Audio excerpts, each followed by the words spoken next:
Okay guys, Assalamualaikum. Alright, okay, so kita dah habis bincangkan tentang transport yang berlaku dalam humans, means kita dah fokus berkenaan dengan cardiovascular system, dengan lymphatic system. Alright, so the next transport yang kita nak tengok adalah transport yang dialami ataupun yang berlaku di dalam plant. Alright, okay. So, transport di dalam plant ni yang kita tahu dia akan melibatkan dua vascular system, iaitu xylem dan juga phloem. And we know that xylem ni akan melibatkan transportation of water, right? And then nanti kita akan tengoklah macam mana water ni kita akan transport dekat akar melalui 3 cara, iaitu apoplas, simplas dan juga transmembranous route, right? So then kita akan tengok macam mana air ni akan transport melalui xylem, right, dan dibawa ke bahagian daun di mana kita tahu air diperlukan untuk proses fotosintesis melalui 3 faktor, iaitu transpiration pool, adhesion, cohesion, tension dan juga root pressure. Then you all kena ingat, selain xylem terlibat dalam transportation of water, xylem juga terlibat dalam transportation of minerals, means daripada roots, melalui active transport dan juga diffusion. Then transportation implant yang kedua yang kita maklum dia melibatkan vascular tissue yang kedua lah, iaitu phloem. But phloem ini melibatkan transportation of organic substance seperti sucrose, yang kita tahu sucrose itu terbentuk ataupun terhasil daripada proses fotosintesis.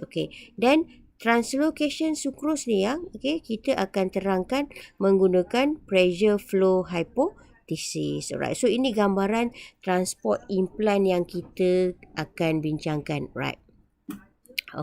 So perkara pertama yang saya nak share dengan you all adalah pathway of water from surrounding. Surrounding ni maksudnya daripada dalam tanah, masuk ke dalam root kita, right? Sebelum dia sampai ke, orang kata, ke stem lah, ke batang tumbuhan kita tu. Kita nak tengok apa yang berlaku ataupun macam mana air daripada surrounding soil merentasi kita punya akar, right? So satu keadaan root ni biasanya root kita ni mempunyai root hair. Root hair ni adalah akar-akar yang kecil lah, dia akan melibatkan pengambilan air daripada surrounding, mean daripada soil, right? So one thing yang korang kena bayangkan, air memang banyak dalam soil. Maknanya water potential di dalam air, di dalam soil adalah greater berbanding di dalam root. Dan begitu juga kalau kita tengok concentration of solute. Concentration of solute inside the root cell is greater than in soil water. Sebab itu disebabkan perbezaan water potential ni, means water potential di dalam soil tu adalah lebih tinggi, greater daripada water potential di dalam root hair, dia akan menyebabkan air bergerak lah kan. Air, kan kita tahu air akan bergerak daripada high water potential to low water potential, right? So in these cases, air akan bergerak lah daripada luar masuk ke dalam kita punya root hair melalui proses osmosis. Sebab dalam soil water potential lebih tinggi berbanding water potential di dalam root hair, right? So bila dia dah masuk ke dalam root hair ni, water akan bergerak merentasi kita punya root hair, melalui proses osmosis sehinggalah dia sampai dekat xylem vessel. Cuma pergerakan dia tu, dia akan merentasi a series of cell. Maknanya root hair kita tu terbina daripada beberapa jenis sel yang kita kena tahulah. Alright, so there is a water potential gradient between the root hair cell until it reach the xylem vessel. Itulah orang kata konsep yang menyebabkan air boleh bergerak merentasi kita punya root hair. Right. So ini gambaran dia. Daripada root hair, air akan merentasi epidermis. Lepas tu dia akan merentasi cortex. Lepas tu dia akan merentasi endodermis. Okey, lepas tu barulah dia akan sampai ke xylem. Nampak itu yang saya katakan tadi. Water akan merentasi beberapa series of cell untuk dia sampai ke xylem daripada root hair. Maknanya dia akan rentas epidermis, dia akan rentas cortex dan dia akan rentas endodermis dan barulah dia akan sampai ke xylem. Right. Okay. So then, the movement of water in plant, actually dia akan melibatkan 3 routes, 3 cara.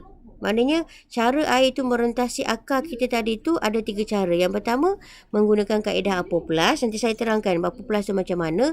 Yang kedua menggunakan kaedah simplas dan yang ketiga menggunakan kaedah transmembrane. Alright.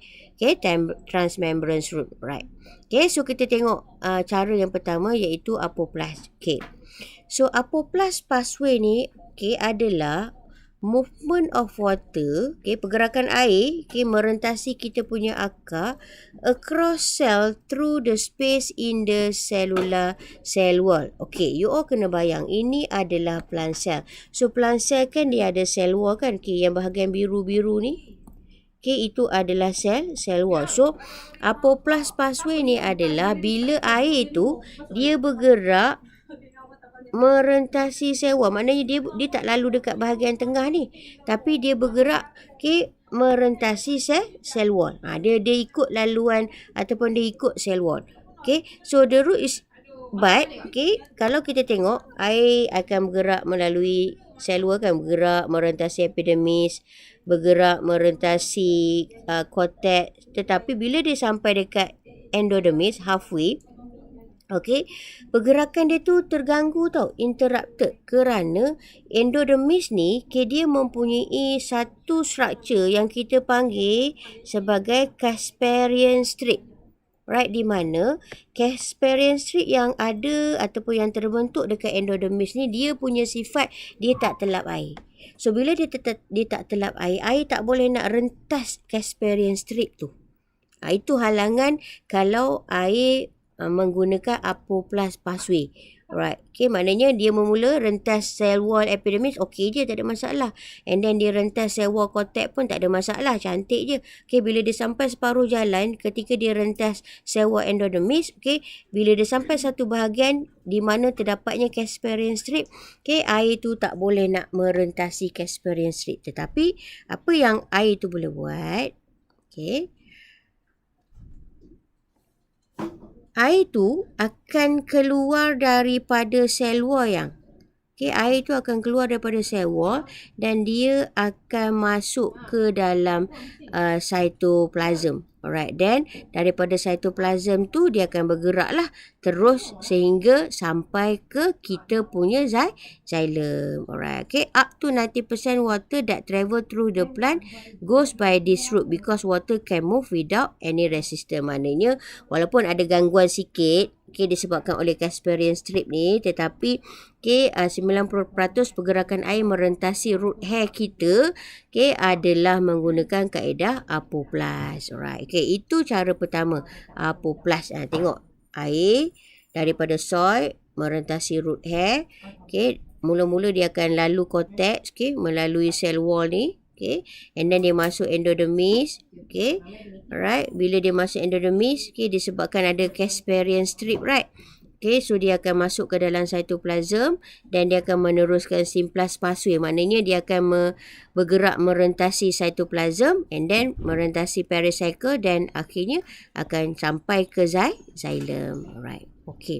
Cara kedua adalah simplas. Dari segi nama pun kita tahu simplas mean pergerakan air tu nanti adalah merentasi cytoplasm. Nampak? Kalau tadi apoplas dia merentasi sel wall, tetapi simplas ni dia akan merentasi cytoplasm. Nampak? Dia rentas cytoplasm epidermis, lepas tu dia pergi ke cytoplasm cortex melalui plasmodesmata. Lepas tu daripada cortex dia pergi ke cytoplasm endodermis pun melalui plasmodesmata. And then daripada endodermis dia pergi ke pericycle pun melalui plasmodesmata sehinggalah dia sampai dekat xylem. Alright. Cuma Okay, satu benda yang korang kena tahu, dalam cytoplasm ni kan ada banyak organel kan, ada macam-macam organel kecil besar. So bila air bergerak merentasi cytoplasm, pergerakan dia akan terganggu kerana mempunyai halangan yang sangat banyak. Okay, halangan yang saya masukkan tu adalah organel dengan membran tu lah. So maknanya pergerakan air tu tidaklah selaju seperti pergerakan air yang berlaku ataupun pergerakan air bila dia menggunakan apoplas pathway. Alright. Apoplas pathway tadi dia tak ada halangan, dia lancar je bergerak merentasi sel wall.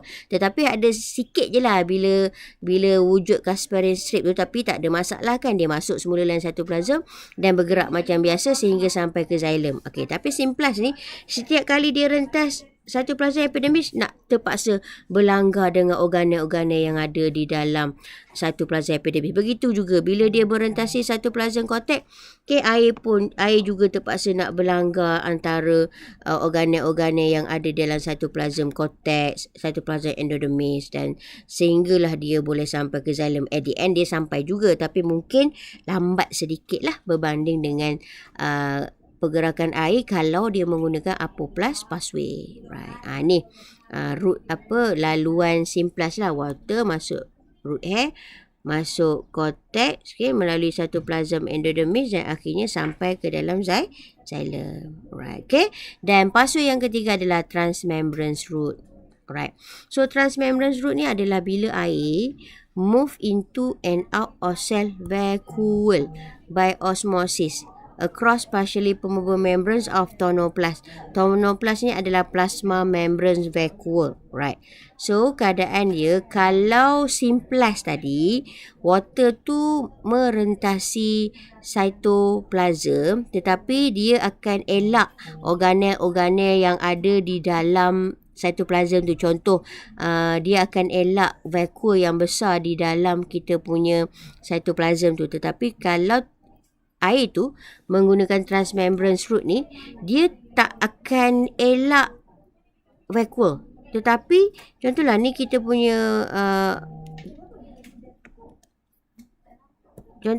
punya plant cell, dalam ni ada vacuole, right? Kalau simplas tadi dia masuk, dia kona. Nampak? Dia akan elak vacuole kita tu. Tetapi kalau transmembranous route ni dia tak kona. Dia rentas. Nampak?